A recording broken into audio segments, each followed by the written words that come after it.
আজকের যারা প্রজন্ম আমাদের আমাদের যে সংস্কৃতি সংস্কৃতির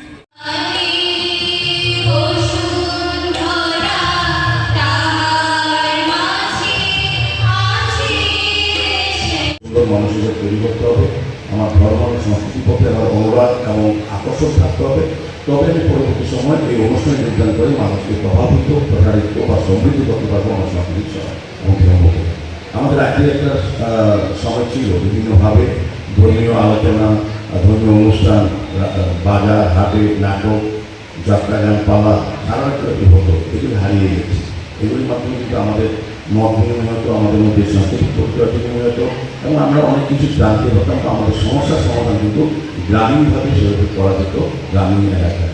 এটা বন্ধ হয়ে গেছে পরিস্থিতি। হয়তো মহিলাকে পড়ার চেষ্টা করছি যে আধুনিক যুগ ডিজিটাল শিল্পনীয় কিন্তু এখন আমরা অনেকটা অন্য রাস্তায় হাঁটছি, অন্যভাবে আমরা আমাদের সংস্কৃতিকে ধারণ বা হিসেবে আমরা ব্যবহার করছি। কিন্তু প্রকৃতভাবে কিন্তু মূল যদি হয় তবে কিন্তু আমাদের হিন্দু সনাতন ধর্মকে আরও বেশি সমৃদ্ধ করতে বাকি রাখতে যদি আমরা নিজেরা যদি ধর্মের মধ্যে থাকতে চাই বা ধর্মীয়ভাবে যদি নিজেকে তৈরি করতে চাই, আমি বলবো না যে প্রত্যেকে ধর্ম করতে হবে।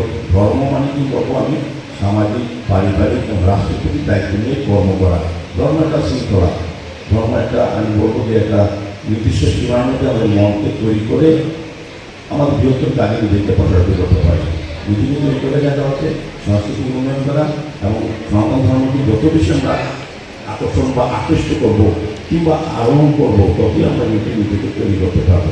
তো আমাদের সরকার, আমাদের দপ্তর তখন করতে চাইছে বিভিন্নভাবে সারা বছরব্যাপী বিভিন্ন অনুষ্ঠানের মাধ্যমে এই ধরনের যে প্রাচীন জিনিসগুলি, এই পাচারি পড়া বা বিভিন্ন মনসামঙ্গল কাব্য নিয়ে বা বিভিন্ন কাহিনী, ধর্মীয় কাহিনী নিয়ে যে আলোচনা সভা বা প্রতিযোগিতা, তার মধ্যে কী হয় আজকে যারা এই অনুষ্ঠানে অংশগ্রহণ করবেন তারা যেন ধর্মীয় ব্যাপারে নিজেদেরকে নিজের যতটা জ্ঞান জানাবেন এবং যারা আজকে এই দর্শক বা শ্রোতা থাকবেন তারাও কিন্তু আমরা জানতে পারবো এই ধর্মের কাহিনীর ভিত্তিতে এই পাচারের মধ্যে।